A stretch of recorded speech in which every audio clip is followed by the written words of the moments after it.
রাজস্ব ঘাটতি নিয়ে চলছে চাঁপাইনবাবগঞ্জের সোনা মসজিদ স্থলবন্দর। 2 অর্থ বছর ধরে এমন চিত্র। ব্যবসায়ীদের মতে মহাসড়ক 4 লেন না হওয়া, বন্দরে ইয়ার্ড না থাকা, ভারতের সাথে সম্পর্কের অবনতি এবং অধিক শুল্কযুক্ত পণ্যের আমদানি কমায় এমন পরিস্থিতি। রাজস্ব কর্মকর্তারা বলছেন, ভারতের ওপর আমদানি নির্ভরতা কমে যাওয়ায় বন্দরে রাজস্ব ঘাটতি ঘটছে। যোগাযোগ ব্যবস্থা ভালো থাকায় ও ভারতের মেহেদীপুর বন্দরের কাছাকাছি হওয়ায় ব্যবসায়ীদের পছন্দের বন্দর হিসেবে পরিচিত ছিল চাঁপাইনবাবগঞ্জের সোনা মসজিদ স্থলবন্দর। ভারত থেকে পাথর, ফ্লাই অ্যাশ, মোটর যন্ত্রাংশ, পোল্ট্রি ফিড, পেঁয়াজ, ফল ও মশলা সহ বেশ কিছু পণ্য আমদানি হতো এই বন্দর দিয়ে। দুই দেশের সম্পর্কের অবনতি, ব্যবসায়ীদের ভিসা না দেয়া ও অবকাঠামোগত সমস্যায় সোনা মসজিদ স্থলবন্দরে গতি কমেছে আমদানি রপ্তানিতে।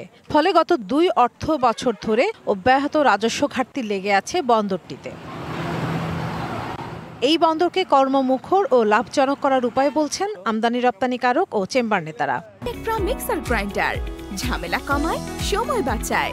পেপার, গরুর দুধ, তামাক, এই সমস্ত আইটেমগুলো যে বন্ধ আছে, এগুলো যদি ছাড় দেয় বা পোর্টে আসে, তাহলে পোর্ট উজ্জীবিত হয়ে যাবে। জাতীয় রাজস্ব বোর্ড আমাদের যেসব পণ্যগুলো এখনো এখানে আমদানির অনুমতি নাই, সেগুলো অনুমতি দিবে, এটাই আমার অনুরোধ। চাঁপাইনবাবগঞ্জ সোনা মসজিদ মহাসড়কটি 4 লেনে উন্নীত করার দাবি ব্যবসায়ী ও শ্রমিকদের। অনেক মানুষ এখান থেকে মুখ ফিরে নিচ্ছে, ব্যবসায়িকরা এদিকে ব্যবসা করতে চাইছে না। খুব দ্রুত এই রাস্তা 4 লেন করার দাবি জানাচ্ছি আমরা। এখানে ফায়ার সার্ভিস নেই, রাস্তার যে কন্ডিশন, এখানে ইয়ার্ডগুলো এমনভাবে হয়ে আছে যে রাস্তায় অনেক দীর্ঘক্ষণ আমাদের যানজটের শিকার হতে হয়। রাজস্ব কর্মকর্তারা বলছেন, ভারতের ওপর আমদানি নির্ভরতা কমার কারণে এই রাজস্ব ঘাটতি। সরকার যেহেতু আমদানি নির্ভরতা কমাচ্ছে আমাদের রিজার্ভটাকে সেভ করার জন্য, এসব পণ্যের দাম সহনশীল পর্যায়ে আছে, এজন্যই অন্য দেশ থেকে আমাদের আমদানি করা লাগছে না এই মুহূর্তে। চাঁপাইনবাবগঞ্জ সোনা মসজিদ স্থলবন্দরে 2024-25 অর্থ বছরে